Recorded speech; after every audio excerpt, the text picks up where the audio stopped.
So, Pablo showcased Valkyr's rework on yesterday's dev stream live from PAX East, where they've more or less doubled her effective health points, removed her invincibility, and channeled that into more of an aggressive survivability frame, so a frame that's quite literally too angry to die. But there is a lot more information up on the dev workshop post on the forums that went up last night as well, so let's just dive right into it. Now, Valkyr has a new passive mechanic called Rage, where she will build her Rage meter by hitting enemies with her melee weapon. This meter will increase her melee damage by up to 300% at maximum once it's full. That's for any melee weapon and of course for her claws as well. Now, this Rage meter will decay slowly, so she has to keep hitting enemies to keep it maxed out to deal more damage and of course to stop her from dying. Basically, an angry snowball. Now, if she takes a killing blow when she is above 75% on that Rage meter, she will avoid death and become invulnerable for 3 seconds. This has no cooldown, so she can take a killing blow, then get right back up to 75%, then take another killing blow and get another 3 seconds of invulnerability and keep going if I guess there's too many enemies around. But she has basically now got a death prevention. And this meter did look on the dev stream last night like it built up pretty fast. Pablo was only hitting small groups of enemies and he was up over 50-60% at times. In Steel Path, of course, you're going to be dealing with much larger groups of enemies. Now, normal kills will fill the rage meter on the bottom right of your screen a small amount. Finishers or mercy kills will give it a bigger boost to filling the meter, and just normal melee hits when you don't kill the enemy will give tiny amounts of increases to that rage meter, but you can hit that same enemy multiple times in order to keep filling that meter up. Valkyr also keeps the immunity to hard landings from her old passive, so she hasn't lost that if you are worried that they've taken that away. Now, another change that they've done is Valkyr's health and armor values have been increased. This is them on screen for base Valkyr and Valkyr Prime.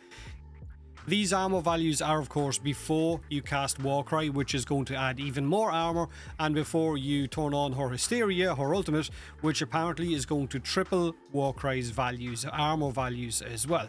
But I'll get into Hysteria in a minute. Now, Valkyr's first ability, Ripline, has been turned into a smoother traversal, why did I say it like that? Traversal ability that can also gap close by grappling onto enemies, kind of like in Just Cause, the game, and it can group enemies inside a 7-meter radius around the target that you initially ripline to.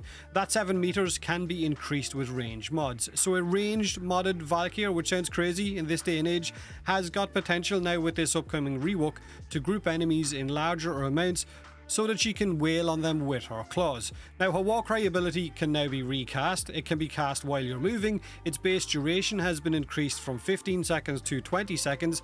Teammates who then leave the area where you cast Warcry outside affinity range, they will lose that buff, but then once they re-enter that area, they will instantly regain the buff. They don't need you to recast it. But it no longer will slow enemies. That effect has now been moved to her paralysis ability, or third ability. Now, her paralysis ability will no longer cost shield in order to cast it. It will now cost 50 energy, which is a good thing because now you're going to be, I guess, a little bit better at shield gating because you're not stripping your shields away. But her paralysis will also debuff enemies with 50% melee vulnerability and 30% slow. Both of these will scale with power strength. And it's also going to deal 400 impact damage when you cast paralysis. So again, you could build your Valkyr now for range for a slow and a grouping kind of rage monster. You could even use her paralysis augment, which will also ragdoll and group enemies with a really powerful melee weapon, or with her claws, scaling off that rage meter. With the right amount of strength and the right amount of duration mixed in with rage, it could be a lot of fun. But paralysis in game right now, when you mod for 265% range, it will give you a 26 meter range on that cast, and it has had its line of sight updated to meet current frames. But I kind of like the idea, I like the sound of having an off build for my Valkyr based around range. Which brings us to her Hysteria, which is her main thing, right? That's a big part of her kit, and the main thing over the last few years that a lot of us have modded our Valkyr for. This has seen the biggest changes for her rework. They've removed the invincibility when you cast your Hysteria when you're in that Hysteria form. you are now going to be able to take damage. But like I said earlier, they've tripled the value of Warcry's armor gains once you cast it and Hysteria. They've removed the self-reflection damage debuff that you could get if enemies were inside the radius of your Hysteria when it ended, which could lead to you getting one shot. This is why we built our Valkyrs for negative range, so that's now gone. She is going to be status immune, and she regenerates 50 health per enemy hit with those claws. That 50 health value is going to scale with power strength as well. They've also reduced her energy drain from 15 down to 10 for better energy management, and her claws have had certain combos removed to give improved mobility once you're attacking, and they've also added forced status effects with certain combos as well, so guaranteed / procs.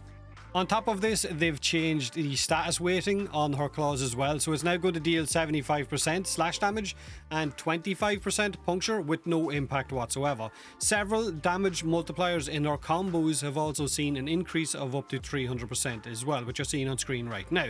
Her range with her claws have been increased from 1.7 up to 2.15, and her Hysteria augment Enraged now increases her damage and crit chance by 350%, up which the old one used to be 200%.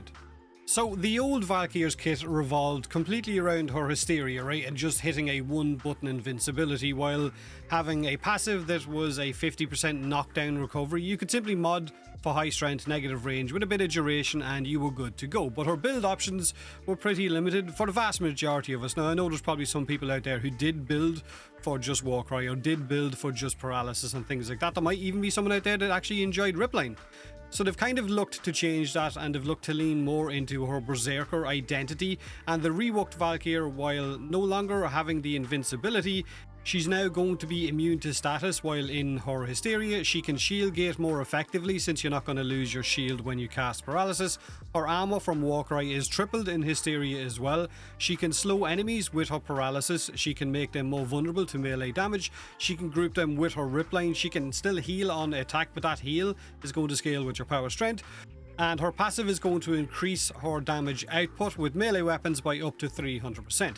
She is also going to have a death prevention with the rage mechanic with no cooldown, and teammates are going to be able to regain the Warcry effect whenever they regroup after having fecked off the other side of the map. Overall, more options to build your Valkyr since negative range isn't going to be a major thing with her, which could be great for subsume options as well, not to mention Arcane Battery and maybe using Hunter Adrenaline, kind of like what you do on Chroma, could also be a solid option, and the insane amounts of armor that she will have in her Hysteria mode. On top of this, she is also getting a new heirloom skin, which is coming on July the 21st with that Isleweaver update, which looks absolutely amazing.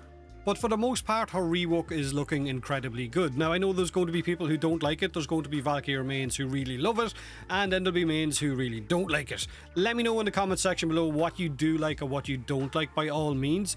Have a great day, and as always, thanks for watching.